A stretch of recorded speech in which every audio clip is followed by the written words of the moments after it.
Hi friends, welcome back to my training series. I hope you're doing well. I hope you're hanging in there. This week I had a little bit of an easier week as I was recovering from last week's 50-miler at the Badger Mountain Endurance Challenge, and as I get ready for a 50K next week, I had a little bit of a recovery-focused week this last week, which made for a nice light training week. Let's get into talking about it. Monday is my usual rest day, and this week I was back to that schedule, so I had a nice day off, and I didn't mind it. On Tuesday, I was assigned 40 minutes of easy running. On Tuesday, we were having a really wet day, a nice wet spring morning, and so I went out and ran in some heavy rain. I put on some nice merino wool layers and just got soaking wet. Felt really good to run in the rain.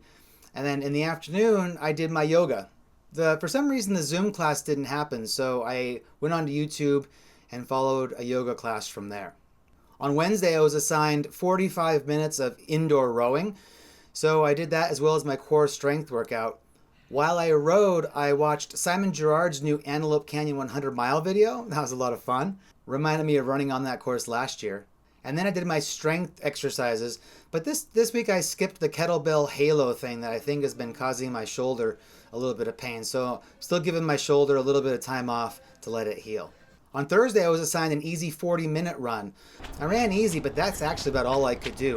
I just felt tired. I felt good, but tired. And then after work, I went and did hot yoga. Thank you to Becky, who commented a couple weeks ago and reminded me about hot yoga. It was good to get back into that session, and I felt really good afterwards. I really felt like I'd worked out pretty hard. On Friday, my assignment was just to go for a walk, so I walked around the neighborhood for a little over a half an hour. On Saturday, I was assigned 90 minutes of easy running.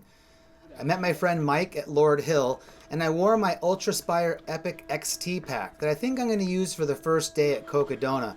I want to get comfortable again running in this pack, so I plan to use it quite a bit more in the next few weeks. It's really pretty. I love when it shines through the moss. Just lovely.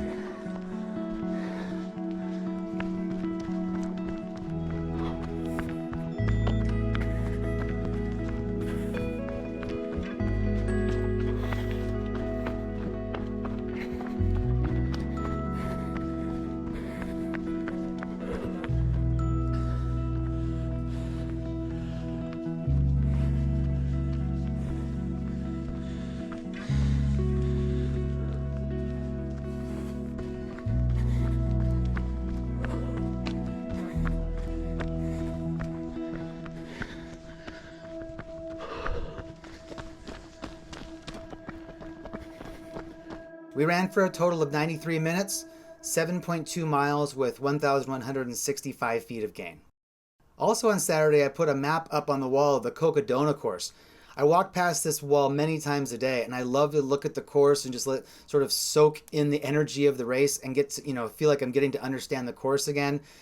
So it's a lot of fun that I have putting these maps together and hanging them up on the wall for just the sort of mental conditioning of the whole thing. I have a members only video on the channel that gets into details how I make these maps. I put the link to that video in the description below. Finally, on Sunday, I was invited to 40 to 45 minutes of easy movement, either on the rower or running. So I went to the nearby Smith Island and ran around the water treatment plant and just had a nice, easy morning. I finished with 4.3 miles in 42 minutes with 40 feet of elevation gain. Overall, this was a light week with the previous week's 50-miler and next week's planned 50K. So I got 21 miles total for the week with a total of 3 hours and 43 minutes of running. All right, thank you to those who sent in some questions. Let's start with this two-parter. Will I be registering for the new Arizona Monster race, and would I recommend Bigfoot or Tahoe as a first 200? I am hoping I can register for the new Arizona Monster 300, and that's going to be happening next April, April of 2025. I'm kind of like, watching the Facebook group to see when registration is going to go live, and yeah, I do hope I can be a part of that. The idea of going that many miles is terrifying, which I guess is a good reason to try to do it. Of course, just to see a lot of friends and do another inaugural run would be a lot of fun. So yeah, I hope to do it. And between the two, Bigfoot and Tahoe, I guess I'd have to say Tahoe's probably the one I would think would be better for a first one. Bigfoot's really hard. It's soul crushing. And I think I am happy that I did Bigfoot after having some experience already with 200s. It's not that you can't do Bigfoot as a first 200. I think a lot of people do. But if you're going to give me the choice, I think I'd probably say Tahoe. But I also check out my friend Doug Watson's video on YouTube where he talks about the 4 major US 200s and which one he thinks is the best 200. I put the link in the description below. All right, so I got a question about if I read any runners' biographies. Sadly, I actually don't read very much. But I recently mentioned Michele Graglia's book, Ultra.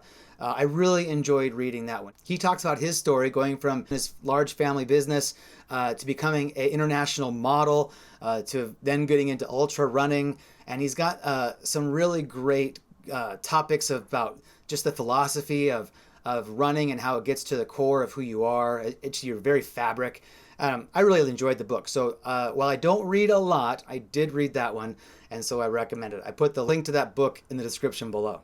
Johnny asks about Cocodona, if it's possible to run it without a crew.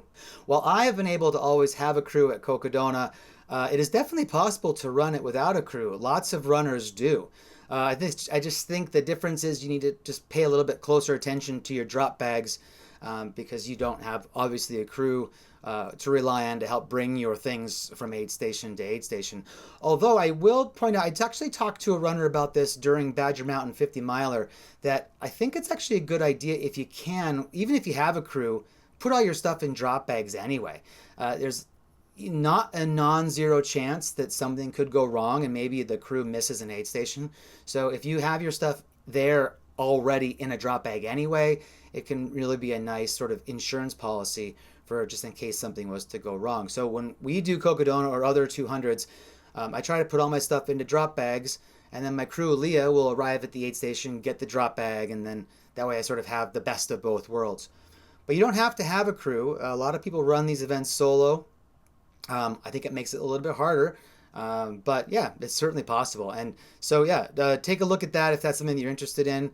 And another thing too is all these races have Facebook groups where people ask questions and veteran runners answer questions, and sort of how to do a race solo is a great topic of conversation on one of the forums like that. So if that's something you're interested in, I encourage asking about that in one of those Facebook groups.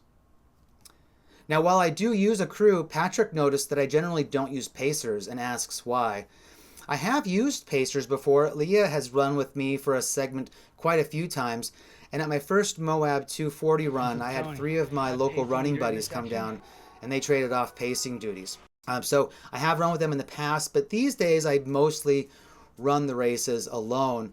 And, you know, there's not really a major reason why. I generally like the time by myself in between aid stations and in between running with other runners along the course. There's quite a few times during a 200 miler where I pair up with another runner and we share a few miles together and swap stories and just enjoy each other's company. And so, you know, in between those things, I don't mind running by myself. It's something that I think I enjoy, is being part of the suffering, just to be alone with my thoughts or lack of thoughts for some time. It also makes it a little bit easier logistics wise to have fewer people to wrangle. But yeah, I mean, these events are done by each runner in the way that makes it personal for that runner and the way that that runner likes things. And it's just kind of worked out for me that having a crew and no pacers has just sort of been our tradition, and it's working out well for us. So yeah, I hope that answers the question. All right, thank you all for sending in your questions this week. If you have a question I can answer in next week's video, please drop it in the comments below.